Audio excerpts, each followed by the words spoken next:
Y así, nuestra tierra sigue sonando por siempre.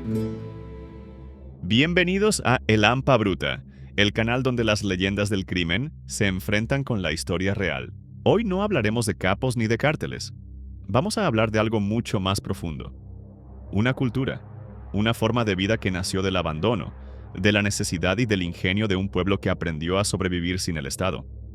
En este episodio, nos adentraremos en el corazón de las montañas del noroeste mexicano, en un territorio donde la frontera entre la pobreza y el poder se dibujó con música, fe y silencio. Esta no es la historia de un hombre, sino de un símbolo colectivo.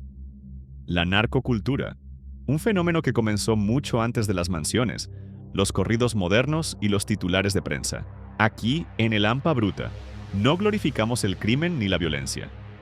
Lo que escucharán es una narración dramatizada, basada en hechos reales y documentos verificables, cuyo único propósito es entender y analizar cómo se construyen los mitos que aún marcan a México y al mundo. Además, con el objetivo de entretener e informar. Acompáñanos a descubrir cómo la cultura serrana, la música del pueblo y la fe popular se entrelazaron hasta crear un imaginario que trascendió generaciones. Una historia que mezcla identidad, resistencia y contradicción. Pero antes de comenzar, cuéntanos en los comentarios, ¿desde qué país nos estás viendo? ¿Crees que la narcocultura es una expresión de rebeldía o un reflejo del abandono? Y si valoras las historias contadas con rigor y respeto, suscríbete, activa la campanita y comparte este episodio. Tu apoyo nos ayuda a seguir investigando y contando lo que muchos prefieren olvidar. Y ahora sí, prepárate porque hoy viajaremos al origen de una cultura que no nació del poder, sino del olvido. Hay conceptos que se convierten en marca. Palabras que evocan de inmediato imágenes de violencia, lujo y poder. Narcocultura es una de ellas. Pero, ¿qué es realmente? ¿Es la cultura de los narcos o es algo mucho más profundo? ¿Un fenómeno social que echa raíces en el abandono, la historia y la música de un pueblo?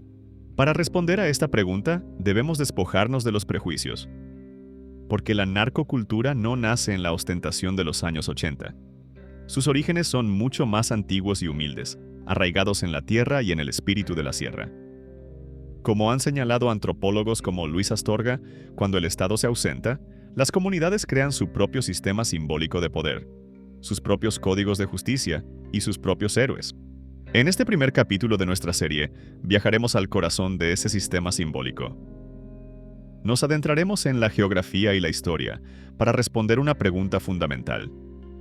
¿Qué sucede cuando el abandono, la necesidad económica y la admiración por la rebeldía se entrelazan en la tierra más fértil para los mitos? Para entenderlo, debemos viajar en el tiempo y el espacio a un lugar conocido como el Triángulo Dorado, la confluencia montañosa de Sinaloa, Durango y Chihuahua.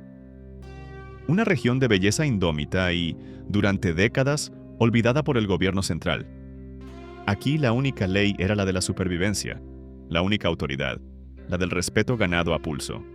La historia, según diversas fuentes, tiene un catalizador inesperado: la Segunda Guerra Mundial. A principios de los años 40, Estados Unidos necesitaba morfina para sus soldados heridos, y los campos de amapola de Asia eran inaccesibles. México, y en particular esta región, se convirtió, según diversas fuentes históricas y testimonios locales, en una fuente de producción tolerada e incluso incentivada.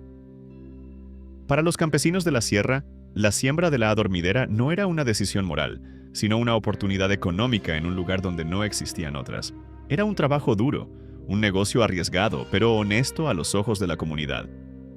Aquella economía de subsistencia dio lugar a una nueva identidad: el orgullo serrano de quienes sobrevivían sin el Estado, pero con ingenio. Las primeras figuras, los llamados gomeros, eran vistos como hombres valientes, no como criminales. Hombres como Pedro Avilés Pérez, el León de la Sierra, que organizaron el trasiego a mayor escala, pero mantuvieron un código de honor anclado a su tierra. Aún no existía la figura del narco.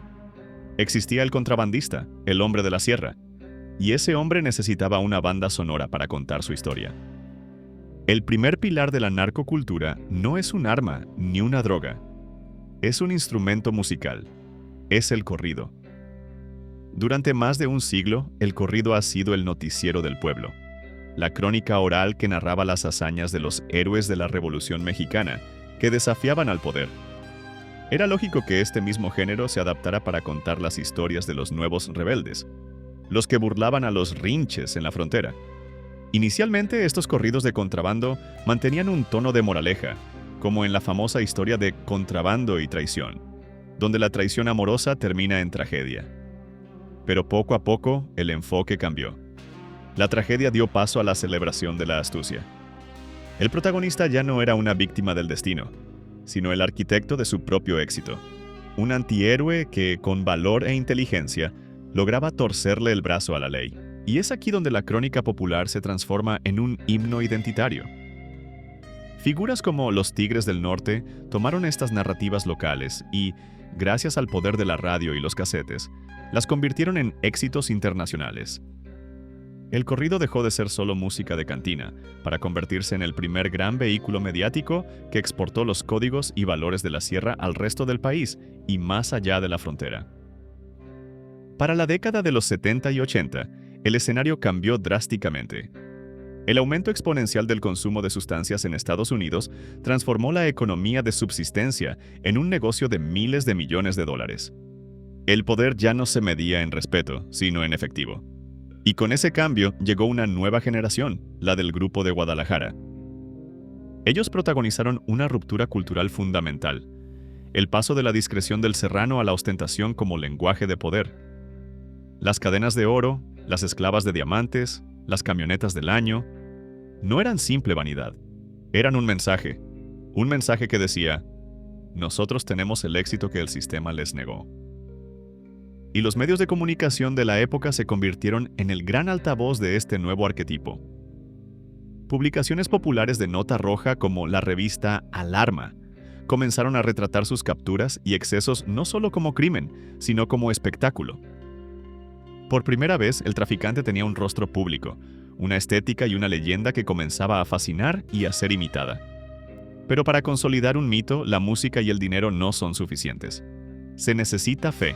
Y esa fe encontró su santuario en Culiacán, Sinaloa, en una modesta capilla verde al borde de las vías del tren. Un altar levantado no a un santo reconocido por la iglesia, sino a un fantasma de la revolución, Jesús Malverde. La leyenda lo describe como un bandido de principios del siglo XX, un bandido generoso que robaba a los hacendados ricos para repartir el botín entre los campesinos pobres. Un Robin Hood local, finalmente traicionado y ejecutado por las autoridades. Nunca se ha probado su existencia real, pero eso no importa. Su espíritu encarnaba la lucha del desprotegido contra un sistema injusto. Es por eso que los traficantes de la sierra se apropiaron de su figura. No le rezaban por ser un santo del crimen, sino porque veían en él un reflejo de su propia historia. Hombres surgidos de la pobreza, que operaban al margen de la ley, pero que, en muchos casos, eran vistos como protectores y benefactores en sus propias comunidades. Le pedían protección no contra la justicia divina, sino contra la ley de los hombres, la traición y las balas. Así, la figura de Malverde se convirtió en el ancla espiritual de esta nueva cultura, un símbolo de la religiosidad popular que opera donde la religión oficial no ofrece consuelo. La capilla de Culiacán, entre veladoras y placas de agradecimiento, se convirtió en un santuario del agradecimiento popular más que de la criminalidad. Un lugar donde su imagen convive sin conflicto con la de la Virgen de Guadalupe, demostrando la increíble capacidad del pueblo para fusionar sus creencias y crear protectores a su medida. Sin embargo, la Iglesia Católica no reconoce oficialmente este culto, lo que refuerza su carácter de expresión popular y no institucional. Y así, a finales de los años 80, los tres pilares de la narcocultura mexicana quedaron firmemente cimentados. Primero, el territorio, una cultura de la sierra forjada en el abandono del Estado, con sus propios códigos de honor, resistencia y orgullo. Segundo, la música, el corrido como vehículo narrativo, transformado de una crónica de bandoleros a un himno de poder que difundió masivamente este nuevo imaginario. Y tercero, la fe, una religiosidad popular encarnada en la figura de Jesús Malverde, que ofrecía protección espiritual a quienes vivían y morían al margen de la ley. Lo que nació como un mecanismo de supervivencia económica y cultural estaba listo para mutar. La ostentación, la música y la devoción dejaron de ser solo un reflejo de la vida en el Triángulo Dorado para convertirse en un producto de aspiración, en un modelo de éxito que pronto se extendería por todo el país, seduciendo a una juventud que veía más oportunidades en la leyenda de un corrido que en las promesas de un gobierno. Este fenómeno reflejaba más un fracaso institucional que un triunfo criminal. Era el resultado de un país que había dejado espacios vacíos que otros llenaron con símbolos, música y fe. Esta consolidación cultural necesitaba un profeta, una figura que cerrara el círculo entre el narrador y el protagonista. Y ese fue Chalino Sánchez. A principios de los 90, él redefinió las reglas del corrido. Su voz no era técnicamente perfecta, era áspera, salida directamente de las calles de Culiacán. Pero su autenticidad era su poder. Chalino no solo cantaba corridos, él los vivía. Según se cuenta, muchos de sus temas eran encargos directos de individuos que pagaban por tener su propia leyenda musicada. Él se convirtió en el cronista personal de una generación, transformando a hombres de carne y hueso en mitos de 3 minutos. Con su pistola fajada al cinto, símbolo de su identidad y no necesariamente de violencia, Chalino borró la línea entre el artista y el valiente. Su trágico final, un suceso que sigue rodeado de misterio, no hizo más que cimentar su estatus de mártir y convertirlo en la máxima leyenda del género. Él demostró que el corrido ya no era solo para escuchar, era para ser vivido. Paralelamente a la música, la estética se refinó y se convirtió en un lenguaje propio. Ya no era solo la ostentación del oro. Se trataba de un código de vestimenta y de consumo que comunicaba estatus y pertenencia. Las botas de pieles exóticas, los cinturones piteados a mano, las camisas de seda de marcas específicas. Cada elemento era una declaración. Este lenguaje visual se extendió a la arquitectura. En ciudades como Culiacán comenzaron a aparecer las primeras residencias con diseños extravagantes, columnas grecorromanas, arcos, cúpulas y bardas altas que no solo buscaban seguridad, sino también proyectar una imagen de fortaleza, de un feudo impenetrable. Era la llamada narcoarquitectura, una manifestación en ladrillo y cemento del poder y el desafío al gusto convencional. Cada casa era un trofeo, la prueba de que se había conquistado la cima, visible para todos. Pero el impacto más profundo de esta cultura no fue estético, sino social. En las comunidades donde el Estado fallaba en proveer empleo, seguridad o justicia, estas figuras a menudo ocuparon ese vacío. La construcción de una carretera, el patrocinio de las fiestas del pueblo, el pago de tratamientos médicos. Según testimonios de los propios habitantes, estos actos de generosidad crearon una base social de lealtad y, sobre todo, de silencio. No era una lealtad comprada únicamente con dinero, sino forjada en la gratitud y en la percepción de que el jefe de la zona era un benefactor más efectivo que el propio gobierno. Este fenómeno explica la compleja red de protección social que hizo tan difícil para las autoridades penetrar en estos territorios. La ley del hombre se imponía a la ley del Estado. Fue esta mezcla de poder económico, validación musical y legitimación social lo que convirtió la narcocultura en un modelo de aspiración. Para miles de jóvenes sin oportunidades, el camino del narco se presentó como la única vía posible para alcanzar el éxito y el respeto. Una vida corta pero intensa, llena de lujos y poder, parecía preferible a una vida larga de pobreza y anonimato. La leyenda cantada en el corrido se convirtió, tristemente, en un plan de vida. Y así, a finales de los años 80 y principios de los 90, los 3 pilares, territorio, música y fe, no solo sobrevivieron, sino que evolucionaron hasta convertirse en una identidad colectiva que transformaría la cultura mexicana contemporánea. Lo que nació como un mecanismo de supervivencia estaba listo para mutar.